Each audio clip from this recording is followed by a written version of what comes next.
Welcome to Aggressive Development. I'm your host, Steven, and on this show, we give our opinions on the current happenings in the entertainment world. We encourage you to stick around, and we hope you enjoy it. And also, please don't forget to like, subscribe, and comment.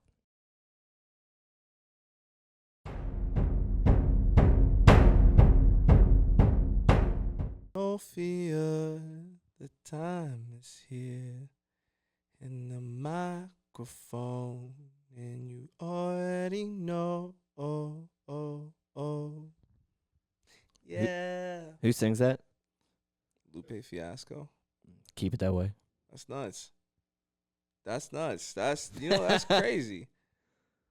So that's what we doing, right? That's what we doing. It is what it is. I mean, you kind of just laid that one up for me right there. It's like we call that an alley-oop. I think we call it a slam dunk. No, I slam dunked it. You threw it up. Off the backboard? Nah. That's crazy. You weren't that slick. I hit more shots than Bronny, though. I honestly haven't, to be totally honest, I have not watched a single basketball game this year. I've seen a little bit of his play, and it's like he don't look like he belong in the league, but like he does got a lot of growing to do for sure. Do you think that, like, comparing situations to him and Arch Manning, do you think they're similar in the fact that like name carried a lot of weight, or do you think Arch Manning is generally more skilled of a player than Bronny is? He's more skilled. Okay, that's kind of the way I thought of it. I don't really know much about Bronny to be 100. I will tell you because you got to think about it, right? When he went to Texas, Arch Manning did, right? That first spring game, he looked like he had a noodle arm. So it was like very apparent, like, he might struggle. But obviously not playing him right away and letting him develop was the best thing. And he's a Manning at the end of the day, right? Mm-hmm. So we've already seen his flashes at Texas. He hasn't been a full-time starter behind Quinn Ewers, but he is showing that he can play at a high level, especially in SEC, right? He's done made plays. Now, Bronny at USC, he wasn't, like, spectacular. You know what I'm saying? Yeah. Especially if you can play in the NBA, and NBA is a lot different than NFL. You and I both know that. Like, the teams are smaller, and if you're not a star as a basketball player in college, how are you going to be a star in the league or even serviceable? So I think his dad's name definitely got him drafted versus Arch is doing the work to get himself drafted. Yeah. I think it's in my head, the comparison made a little bit more sense, but the more I think about it, the more it is just entirely different. You're talking about 52 people on a roster compared to, I don't know, 10. I think it might be 20. I think the NBA carries 20. I could be wrong. Oh, okay. Well, I'm thinking about people that they dress for games. 15. Maybe. Yeah, I don't know. 15. I know it's not a lot. I mean, we never hear past probably 7 or 8. Let's be I think honest. it's 15. I think 15 dresses for the game. So, anyways, I wanted to talk a little bit about, I know we're a little bit past it. I did want to bring up the Grammys of this past, it was a couple weeks ago. It was this past month. We're a little late to it, but I did want to talk about a couple things with it. To start, and we talked about Kendrick in the last episode, but Not Like Us is now the most decorated rap song in Grammys history. I mean, just as an FYI. Not that he didn't deserve it, right? It was for what it was wild, bro. Like, it was wild. It was everywhere. You could not escape it, bro. Like, if Drake was in his mansion, it don't matter what part of that house he went into, he wasn't escaping that song. Yeah. Do I think it's the best rap song of all time to deserve that many awards? Absolutely not. I definitely don't think so. No, I don't. Listen, I'm not going to sit here and say that's the best rap song of all time. But it did kind of. You're right. And I think that's the reason why it was so impactful. Is like you couldn't escape it. You couldn't escape it on your phone. You open Twitter. You open Instagram. You open Snapchat. You open anything. It's playing. You get in the car. It's playing. You hear your neighbor playing something across the street, a little gathering function. It's playing. It's playing everywhere. Motherfucker, I bet you it was playing in the supermarket. I'm not paying attention, but I bet you HEB was playing. But think about it like this, right? Think about, was it 2016 when Designer came out with Panda, Panda was the same thing with Panda, but Panda don't got no awards. Yeah, right? Well, Panda blew up, I think, solely because of Vine. Was Vine still around then? I think it was at the latter half of it. Because I remember that being one of those first like viral songs from like a short form kind of. We'll say Vine for now. I'm not 100% certain if it was Vine or not. I think it was probably the Vine's like later half, like towards the end. Yeah, but like it seemed like everyone made a clip to it, kind of like Tuesday, and the bitch you guessed it. You guessed it. But again, my whole point though, right, is the viralness of the song. Yeah, right? 'Cause they not like us, viral, right? You're gonna you heard everywhere. I heard in 2016, I heard Panda everywhere, right? Yeah. But it doesn't have no awards, right? If we don't want to use Panda example, let's go back to 2015, a year before that, with Fetty Wap. Come My Way. Again, everybody bumping on the JBL speaker right now, you know what I'm saying? It just those Trap Queen. How many awards does Trap Queen have? I don't know. I don't even think it has one. I honestly don't think it won anything, no. So that's my whole point. I think what it is to me personally, being a musician, is the Grammys is a lot more politicking than it actually is Oh, for sure. quality. You know what I'm saying? Well, for sure. I think all those award shows to some degree are very heavy, like politics-wise, in the sense of just getting your stuff as nominated. And I think that's 95% of the battle is getting nominated. And after you're nominated, that's an accomplishment, I think, in its own. Just being a nomination of this, because I think it's very difficult to get into that nomination pool. Because it's not like they pick from 100. You know, they boil it down to it goes through a lot of processes to get down to a certain amount, and then they pick it from that. So that probably is some degree of why those songs didn't get to where they're at. But at the same time, I feel like there's just there were also songs that made them famous. But even then, I think there's just a level of who politicking where you have some artists who are doing the most, right? They still don't get no awards. And when you have A-list musicians, right? Not the mid-tier, not the above average, but like when your top-tier artists are speaking out against the program, that's a problem. You know what I'm saying? Yeah. I mean, everyone goes back to Eminem being the big voice in speaking against the Grammys. But again, Drake did. But again, at the end of the day, I still you just still can't throw it out the window. You know what I mean? I would start a new. And I probably wouldn't sit here and say that Kendrick played the political game, because I don't think that's thing. That's doesn't in all of the time that Kendrick's been famous, I don't think he's ever been known to be that guy. How many Grammys does All of the Stars have? Do you know? I don't. It's Jamie, how many Grammys does All of the Stars have? It's probably a lot. Well, he won a lot of awards for that entire album,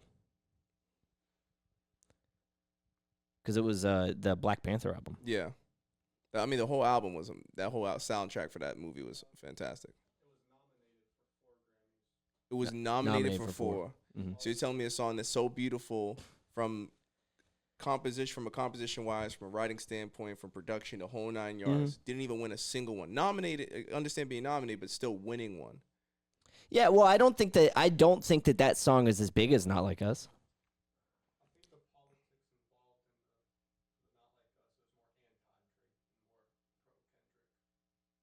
If there was any politics involved in that. And yeah, but I don't really mean. I would feel that. I 100% would feel that, because it's not. We already know how good of a rapper Kendrick is. Yeah. But that was just rap beef. You feel me? Like that was for sure. I mean, I don't know skill in the sense of like.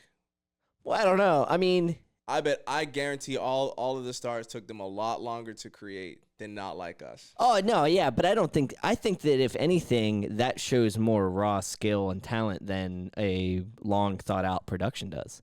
Coming up with those quick songs. I mean, granted, people like to single out Not Like Us. This motherfucker dropped like 4 songs, like back to back to back to back. But that one was the most that was, for lack of a better word, vulgar, right? Yeah, well, I think it was the catchiest one. It was because catchiest and vulgar at the same time, bro. You can't beat that. For sure. But I think that it definitely shows skill.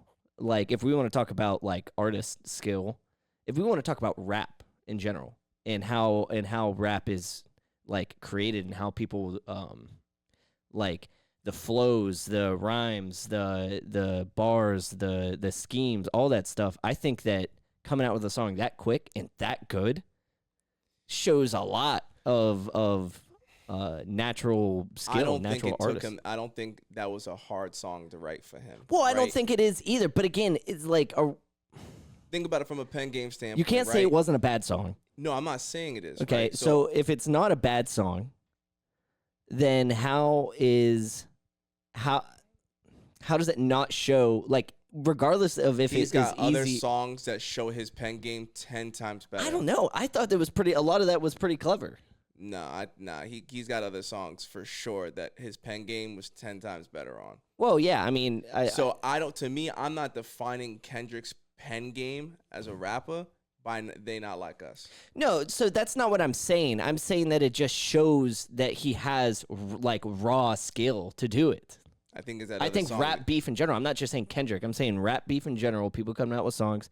Even when Drake did this with Pusha T, we saw some of Pusha T coming. Like even Drake on the other side. Drake coming out with something fast like that and good still in a good flow, good bars, the whole 9 yards. That takes skill. I mean, can you in one night go from 0 to a full song and be comfortable with releasing it the next day?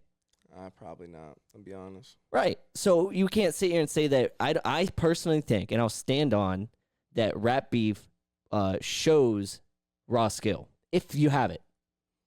I would definitely say that. Like, for me personally, in my music process, like, if I have something I catch like that, then I can do that. Yeah. But 9 times out of 10, like, for me, I try to, because I'm still going through my journey, and I'm not as talented as a writer as Kendrick or Drake. Or Drake's ghostwriters. But you get what I'm saying? So, like, I definitely think, it was really good for the culture. What they went beefed with was great for the music culture. Yeah, no, for sure. I mean, but regardless, we kind of derailed from the Grammys a little bit there. I don't think that that's Kendrick's best song. Bozo. It's Jamie hitting the soundboard. I think that, personally, I think that there's a lot of other music that Kendrick has made that is definitely more deserving of all those Grammys. I just think it was right time, right place. Yeah. And I think, and it comes out, and I also think that has a lot to do with Grammys too. It, like, when things get released in regards to when the Grammys takes place.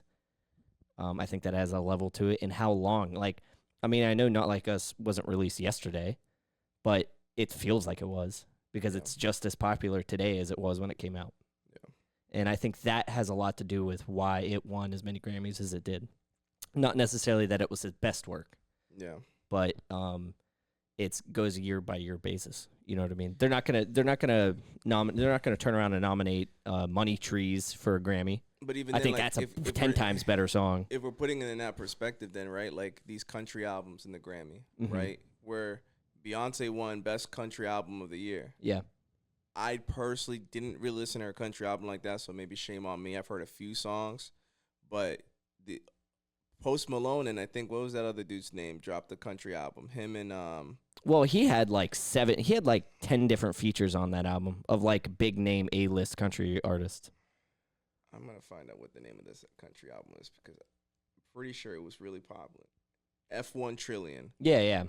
Yeah, like that album was I think more people were listening to that than Beyonce's. So like let's keep it a buck. Where I agree with that statement, I think what we tend to forget is it kind of is a similar thing to Taylor Swift, in the sense that Beyonce's fan base is like so they're not only very, very dedicated, but they're also massive. And I think that carries I think that carries a ton of weight when it comes to the popularity of her music. I didn't even know she released a country album. I'm also not a diehard Beyonce fan. I think Beyonce made better music before. From the little bits that I've heard from that album, I didn't think it was prime Beyonce up that way. It definitely wasn't. But regardless, it goes back to, it's like the Taylor Swift effect. I just think, like, and obviously I don't listen to country music like that. I don't consume that genre. But if other people in that space don't necessarily agree with that, then, I mean, there's got to be a reason. Because, yeah, I mean, I don't listen to country like that. Mm-hmm. But all I know is Shabuzi was popping. Everybody was listening to his shit, Mm-hmm. right? Post Malone's country album, everybody's listening to that. You go out to any bar, right? If we're not going to clubs, let's go to the bars. I'm hearing those songs more than I'm hearing any Beyonce shit. Yeah. So to me, it's like, Mhm. I look again, politicking, right? Well, yeah. I mean, that's another like prime example of politics being in the Grammys. But and to that point, like, I don't know, outside of after she won it, I have never heard a song from that album. That's the only time I heard it afterwards, by the way. And it was There's, like, because one it song was she's because like- of social media. Because social media was like, wait a minute, she released a country album, and then that's when I was like, oh, okay, let me go look at it. And I only listened to a little bit, but it didn't really make sense. Yeah. Again, I could be a hating ass motherfucker, but again, personally, me, like, I'm hearing all these other pop country per se, right? Because Mhm. Shabuzi's definitely more pop country. Post Malone had definitely had some traditional country songs in there with some pop country, but I didn't listen to her album, so to me, I'm definitely sounding very biased. I just don't think people that listen to country music like that would agree with that. Yeah. Her winning it. No, And that, I to me, think it's if true. that's an argument that people are having, like, yo, how did she win this? Then I think that's a conversation to be had. Yeah. Personally, me. I mean, no, I agree. I think, like, 300 million streams the first week. yeah. That makes sense, and that kind of goes just so that if anyone didn't catch it on the mic, Beyonce's album had 300.41 million streams in the first week, and Post Malone's had 212.86 million on the first week. But that goes back to what I was saying. I think that Beyonce's fan base is definitely way more dedicated than Post Malone's. I know there's a ton of Post Malone fans that didn't even give this album a chance Yeah. because they liked old Post Malone. You know what I mean? White Iverson, Post Malone. A lot of people have been hating on him ever since he kind of switched that up. A lot of people didn't like his last one. Yeah. Was it Hollywood's Bleeding, I think? I like that album a lot.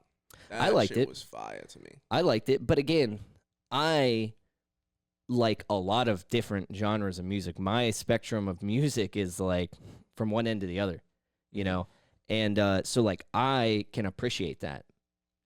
And we're going to get to Kanye in a second, but I always go back to Yeezus. His goal with Kanye's goal with Yeezus when he created it was to incorporate every genre of music that he could. And actually, once like I read that, I listened to it, and you can hear it. You can hear all the different samples of different genres of music throughout the whole thing. So you can appreciate that. Yeah. I can appreciate Post Malone stepping outside of his Comfort zone. yeah. Mhm. Oh, Austin, I forgot. That was before. Totally forgot about that one. But yeah, but when it comes to Beyonce, back to that point, I think that it's very similar to Taylor Swift. Just such a massive fan base, and I think people listen to her more because of what she symbolizes than what she makes. Does that make sense? Yeah. Which is nothing wrong with that. There's nothing wrong with that. But I think that definitely bolsters, at least us acknowledging when it comes to her winning awards and stuff. I mean, like an 88 million stream gap, right? If we just rounded it up between Post, but I mean that's still kind of close. But even then, there's that whole speculation in the music industry that some of these bigger artists that their numbers are being overly inflated, and you can go through. There's well documented evidence, or not say evidence, but reports about this occurring. Right, that's or for Drake's lawsuit. Right, he's currently saying that UMG inflated the numbers. Yeah. Compared to his numbers being real, he's saying the UMG inflated Kendrick's numbers. Right now, it is known and speculated that labels do that with their major artists. Okay, proven or not proven, nobody would ever know. Yeah. You know what I'm saying, unless you're the label and have access to the accounts. But that being said, I feel like I don't know.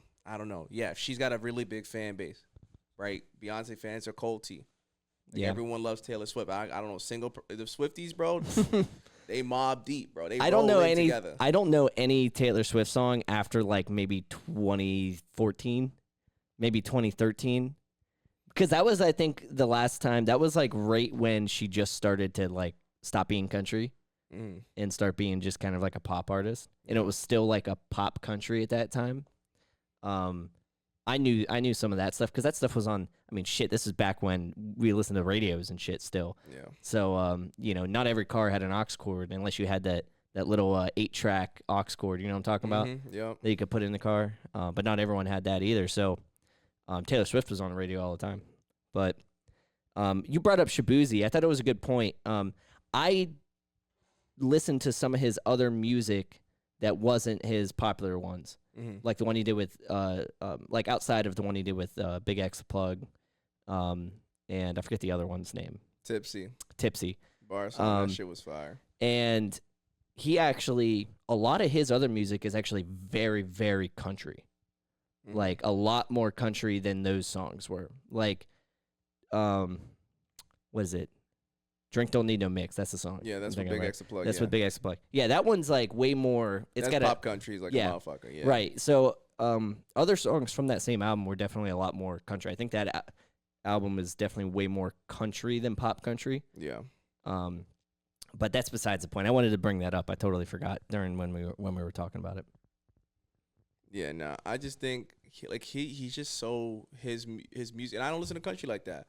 But he sounds country. He's got that whole niche to it. He's definitely in that genre for me. Like, I'm not taking him out of country and be like, oh, he's pop or alternative. Nah, bro, that motherfucker is country for sure. Like, hands down. Yeah. Well, I brought up Kanye briefly. It's something I wanted to bring up right now, given Kanye's latest meltdown. I just wanted to talk about it briefly. I think that this is the meltdown of all meltdowns. I think it's probably the worst one he's had yet. He's wildin'. Is this the last we see of Kanye West? No. Hell no. That motherfucker like a New York roach. You turn the lights on, that motherfucker scatter. And they come right back. Yeah, I don't know. This one, I don't know if you can ever, like, come back from. Oh, well, bro, shit. Those last ones were bad. Like that? That's really what I mean. Like, it's one thing just to say some outlandish stuff on Twitter and kind of, go off the deep end there and, like, just be completely, anti-Semitic and the whole 9 yards. But to put on his website. Is this still on there? Oh, I don't know, actually. Is this, yo, Jamie, can you check Kanye's website and see if that shirt's still on there? But regardless, this shirt to have a fucking swastika is crazy. It's absolutely crazy. And I'll tell you the absolute worst part. No. It's not. Wow. Bro, that shit was so wild. It probably is. North is older now. There ain't no way her handwriting look like that. I could hold you, bro. You gotta set her ass back to school. Fucking get one of them tracer cards, bro. I think North has got to be 10. Well, maybe even older than that.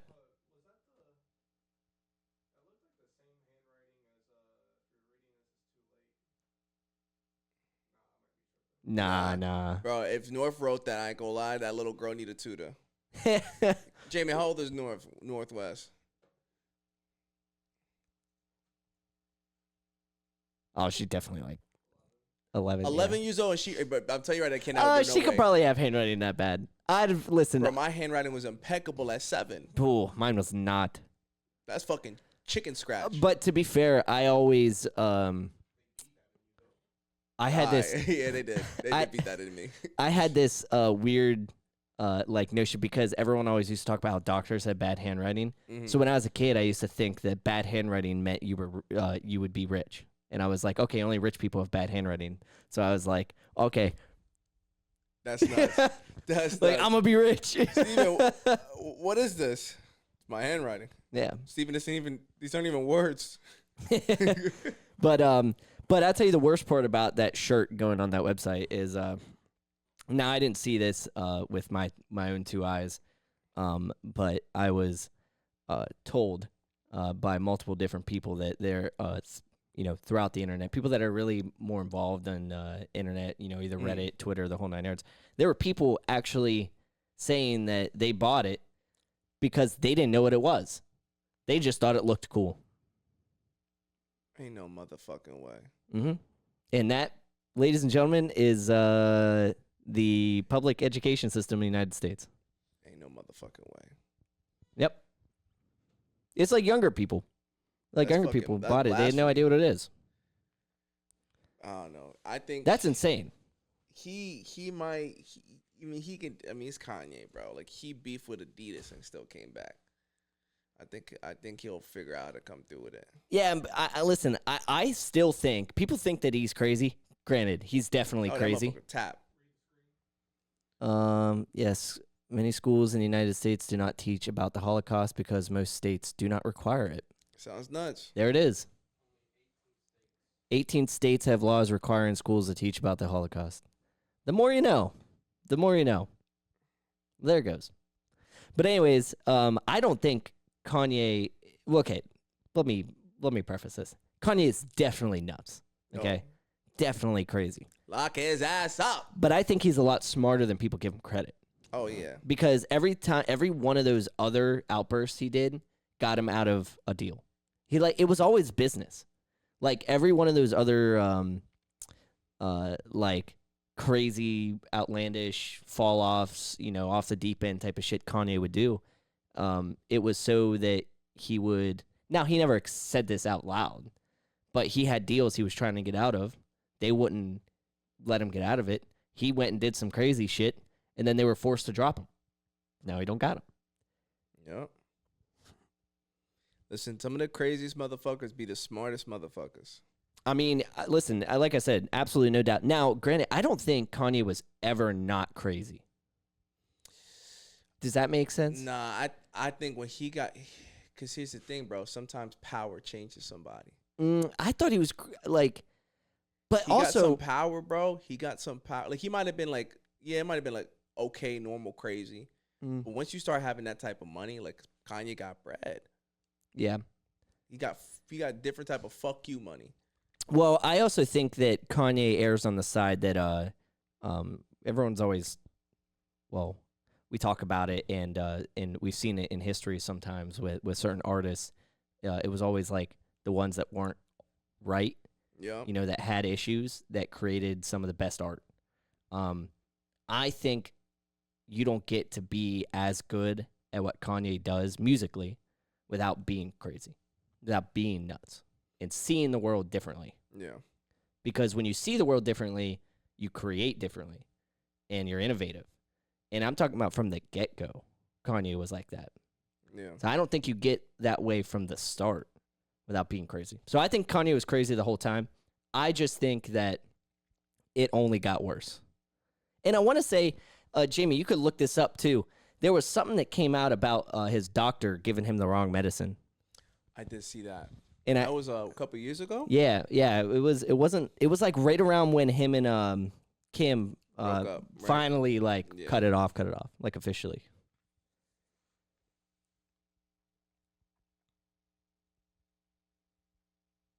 No, I don't think that's it. That man always doing some crazy shit. Yeah, that's also recent. Those are recent. TMZ. This would have been from like maybe 2022, 2023. Maybe 21. Yeah, it was a while ago. Anyways, the first thing came to mind was Michael Jackson type of situation. Yeah. And I think that's what was going on. I think Kanye was suing the doctor, is what it was. But besides the point. Not to pivot, right? But let's move into Marvel and all the crazy shit's going on with them right now. Yeah. And all the movies coming up. So Daredevil, right? I'm gonna be honest, I haven't seen Daredevil when it was on Netflix. I do know a lot of people like yourself. You've seen it. What are your thoughts on Daredevil coming back to Disney Plus on like a kind of a new run? Well, first of all, I thought that there were only a handful of shows that Netflix did in the Marvel Universe. They particularly stayed around the Defenders comics. So it's Daredevil, Jessica Jones, Luke Cage, and Iron Fist. And they did bring the Punisher into it too. Daredevil, I always thought of that was the best. And it was always rated the best too. Great cast. I think Charlie Cox, the guy who plays Daredevil, Matt Murdock, was always just like I thought that he did such a good job that I couldn't think of Daredevil without Without him being thinking it, of right? him. Yeah, it's almost kind of like the way that we think of Iron Man as Robert Yeah. Downey Jr. Or Tony Stark as Robert Downey Jr. Like that's kind of the way. That's how good of a role he played in it.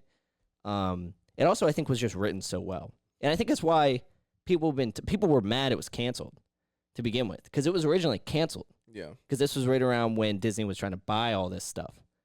And then when Disney bought it, the first thing people were asking is, what are you going to do about these Netflix shows? Yeah. All these ones that were canceled. When's Daredevil coming? When's this? When's that? See, I watched Luke Cage a little bit, and I thought, I don't know what his name is, but I thought he did a great job being Luke Cage.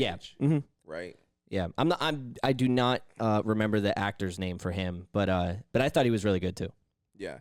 I thought the few episodes I watched that was good. I watched Mike Coulter. Mike Coulter. Yeah. He was a great Luke Cage, right? Mhm. I did not like Iron Fist. I think I watched 1 or 2 episodes, and it was just wasn't so good. bad to me that I Yeah. just I'm not gonna keep watching this. Yeah. I watched It was the lowest rated out of all of them. Oh, Like fuck by a that. long shot. Iron Fist was. It got its first season got a 20% on Rotten Tomatoes. It's bad. Its second season got a 55, but I think it's because the second season picks up after the Defenders show. Because the Defenders, it was only one season where they all came together, kind of saved Iron Fist's character. I watched a little bit of Jessica Jones. I was 50-50 about it. I think what had 2 seasons, right? No, 3. That one had 3. So I watched a little bit. I watched the first season, second season a little bit, and like I was like, this is cool, but like Mm-hmm. I'm not in love with it. Like any of the series I've watched on Disney Plus, that Marvel came out with, like I loved like Moon Knight. I fucked with heavy. Mm-hmm. And Moon Knight got WandaVision, mixed reviews when it came out. which is weird, but I really fucked with it. WandaVision was immaculate. WandaVision is probably, Immaculate. I would say, out of the Disney ones, WandaVision, I don't know. It's close between Loki on which one's the I would best. put Loki. I would put Loki 1, WandaVision 2, because Loki had I think more episodes. Yeah. Yeah, I can't remember Yes, what Loki they had ran 2 at. seasons. Yeah, WandaVision only had the 1. So Oh, I thought it had another season. nope, had 1. Oh. So to me, like WandaVision was just from start to finish. To me, was a masterpiece, especially how they Mhm. went through the different time periods. But then Loki was just like consistently was just Yeah. hit after hit after Yeah. hit after hit. Yeah, I didn't, and to be honest, I didn't watch some of the other ones after those initial ones came out with Disney. I did watch a little bit of Falcon and Winter Soldier.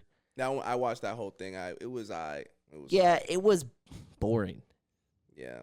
And I only got through maybe like 4 episodes of it, but I thought it just wasn't intriguing. But granted, this is fresh off of Endgame, right? It came out. So WandaVision came right after WandaVision. Oh, okay, and the so- Black Widow movie, and then it was Winter Soldier, and after Winter Soldier is Loki. Gotcha. Okay. Yeah. So like, we're judging everything against arguably probably one of the best. I think so between Infinity War and Endgame. I mean, those are that's the climax. That's the pinnacle Listen, of Marvel. Marvel's run after like up until Endgame was just It needs was to be studied. Yeah. I mean, they didn't miss. Everything was just like, I don't know, like So- what movie you would say? What movie would you say was absolutely so horrendous that they dropped? Maybe one of the Ant-Mans. Maybe one of No, those. because even the Ant-Mans were good. Their third one was all right. The Thor movies were a little low for me. The Thor 3 Ragnarok was fire. Ragnarok brought it back. Yeah. But that you could consider in that build up to Infinity War Endgame. I mean, that's in that run. That's all Phase 4. Let's keep it a buck though. Edward Norton was a better Incredible Hulk. I like Mark Ruffalo. Nah, fuck that. Edward I like Norton's Mark Ruffalo. Incredible Hulk was, first of all, that Hulk looked better. Okay. You- And he did a better job. And mind you, the whole shit he had with Disney trying to, like, that movie was supposed to be a lot longer. They wouldn't let him do the whole thing. What? That motherfucker looked like a blob. Green as hell. Yeah, no, but it's funny that you bring up the Hulk. So there's actually some back to the Daredevil because granted we're talking about Daredevil Born Again because it's releasing on March 4th. That's Right around the corner. yeah, right around the corner. Yeah. So it highly anticipated. It takes place. It's a continuation of the same series, just big time gap, and it's post blip too, post snap Okay. too. So like all that stuff, and I think that's how they're gonna kind of mesh the story, because it takes place post. Well, I'll say post Endgame. Yeah. Post Endgame. But anyways, is that in the trailer for one of the trailers for Daredevil, there's actually a little Easter egg that calls back to, and I forget the name of the soda, but it's the soda from The Incredible Hulk. It was a certain soda, and it was green. I can't remember the name of it, but it's on one of the billboards, as well as a Easter egg for Luke Cage. Talks about Harlem in there, and there was another Easter egg right there too. Shoot, I can't remember. Well, the Pym, or is it Pym? Pym Particles. Pym Particle, yeah. So the Pym Industries or whatever it is called, the For company. Ant-Man shit? Yeah, but the company. What's the company called? I can't remember. There's a lot of Easter eggs in the Daredevil trailer, and there's a lot of people confirmed for it. They also have said that there's going to be a lot of surprise cameos that they're not going to tell anyone about. So I'm interested to see what we get. And I would love for them to pull in some of the Defenders, too, at some point. I think they will. I think they will definitely recycle some of them because, obviously, with Disney having full control of that stuff now, Kevin Feige feel like he's kind of putting his hands more on things versus, like, some projects that, post-Endgame, some things, obviously, there's mixed reviews about Marvel superhero movies right now. So I think they're climbing back. I definitely think they are. I think they took a massive dip, but they're definitely climbing back. I don't think people were expecting. Correct me if I'm wrong, but I don't think it was in the trailer for No Way Home that Matt Murdock, the guy who plays that's Daredevil, was supposed to be in it, and so that was a surprise, was it not? Yeah. So, and I think that after that was when that brought the conversation of Daredevil back. Like, oh shit, are they gonna actually use Daredevil now? And lo and behold, we have. I think Daredevil Spider-Man again. No Way Home and Black Panther 2 are definitely the best movies that Marvel's dropped. And I'm indifferent, but like, well, biased. In total? Since post-Endgame. Oh, post-Endgame. Post-Endgame, yeah, okay. Post-Endgame. Okay, because I was going to say entirely, I don't know. I also really love The Eternals, and The Eternals has so many mixed reviews. But I love, I'm sorry, I'm tripping. Black Panther 2, okay? I fucked with The Eternals heavy. Spider-Man No Way Home was like Endgame level type shit for me. Shang-Chi was fire. Shang-Chi was fire. Yeah. That man was boxing. Yeah, that was a good one. They should have just made him the main of the MCU for real. They should have just made him the main. Well, I don't know what plans they have for him. He was supposed to get a second movie. I don't know. Yeah, he's definitely getting a second movie. That movie was great. Like, it did really good. If I'm not mistaken, it did really well. Oh, yeah. That one was, I didn't, obviously, I'm not But they're not just prepared all with those over scores. the place, bro. They're just all over the place. Yeah. With Kang shit, like, you know what I'm saying? They just got to figure their shit out. Yeah. But I think a lot of this it's happening now so that we can build up to the Avengers Doomsday. They got to clean up this mess because they're like all over the place. So to me, like, think about it. They're always going to be all over the place. But the Infinity War saga, right? Like, going up to that, it was such a clean process, like, for movie after movie after movie after movie. Like, there was no, like, right now it's a mess. Like, Marvel is technically a mess. Like, Wolverine and Deadpool, that movie was kind of nice. Like, that shit was fire to me. And I think that was a nice, clean, like, all right. Yeah. Now, I just watched the new Captain America. And yeah. I personally, me, without spoiling it for y'all motherfuckers who don't be going to movies, I would give it a 7.5. I don't think it was like, damn, that shit was crazy. But also, I'm not going to be like, yo, that shit was dirt. Yeah, well, for the only really big thing I've heard is that it's just not the best. What's his name? Anthony Mackie, right? That's his name. It's not the best Anthony Mackie movie created. I think they were just pretty much saying that he played Falcon better than he played. I just think personally, it's like what they did in that movie, and what I liked a lot was they cleared up a lot of they closed a lot of plot holes. Yeah. So that was very important to me because we found out what happened with certain characters from movies mad long ago that never got addressed. So they addressed a lot of that stuff. Mhm. So I think from Yeah. this point on, we'll probably see like a positive Well, consistency with them. so I still don't think we're going to see consistency, and this is why I say that. And we can kind of round out a little bit. We can start rounding it out here, but the reason why I say that is because of the multiverse stuff. Mm-hmm. We're now getting comics, and they're diving into comics that were never originally planned to be in the MCU and all that stuff. So all this extra content that they couldn't use before, they can use because guess what? It's a multiverse. Yep. So I think that that's why it's chaotic now. We didn't have the multiverse pre Endgame, Yeah. but now we do. Which, by the way, I still think, and I told you this the other day, I stand on that. I think that Doctor Strange is the best character in the MCU. Doctor Strange is definitely. I definitely like him a lot as he has never had in every one of the movies that he's been a cameo in. It's been like one of my like. I don't want to say one of my favorite scenes, but I remember it. I always remember it because he always leaves an impact every time he's on the screen. I think that partly I think it was just a great casting there with Doctor Strange. But I wanted to bring up one more thing about Daredevil Born Again because it comes out in 2 weeks and I'm excited to watch it.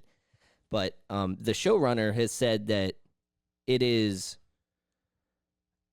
more violent than the Netflix show, and that is quote more violent than the Netflix show. I'm down with that. I'm down with that. And if you haven't watched the trailer yet on it, it looks good. Like it looks really good. It looks better than even the Netflix show was. And the Netflix show was violent. I think anything's gonna be better than a Netflix show. Yeah, but you also got to take into account like the third season of Daredevil came out like 8 years ago. It's been that long. Yeah, it's been a long. I said the same thing when I saw that. It's been a long time. Yeah, it was like 2018, I think, 2017, somewhere around there. It was the last season of that. It's been a minute. Damn, motherfuckers is getting old. Yeah, I mean, fuck or what was it?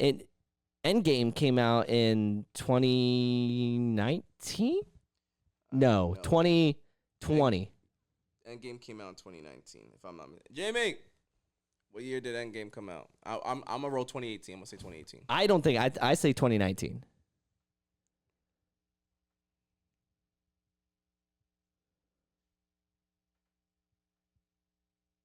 Diablo, coño. Let's go. The only reason I remember that is because I was trying to remember where I was living in Morgantown because I lived in 4 different places all 4 years I was there, and I was like, I was living in the house at that time, so that had to have been my sophomore year. So I remember going to see that in the theater. That shit was wild. Shit was wild. Me and my boy Kiambu before I transferred. That shit was wild. I think I got up and clapped. Bro, the whole theater was lit where I was at. Motherfuckers was He was like yelling and shit, dude. Yeah, I went and saw that at midnight. Yeah, that was definitely something. But yeah, Daredevil comes out in a couple weeks. Being more violent though is definitely something to take note of because those shows were not violent. Does that make sense? Yeah, like it was fake bullshit violence. Like yeah, but like they were super super gruesome. I mean, people getting their heads chopped off, like stabbing, dropping shit on people's heads, like some pretty gruesome stuff. A couple times watching, I'm like, ooh, and this is gonna be more violent. I'm in with that. I'm sold already. Yeah, but we'll leave it at that for now. I think we've taken up most of everyone's time this week, and it's pretty good conversation. We'll probably cover a couple more of these items. I keep looking because this motherfucking screen right here, but don't forget to like, comment, and subscribe. So my dick. All right, thank you all. Respectfully.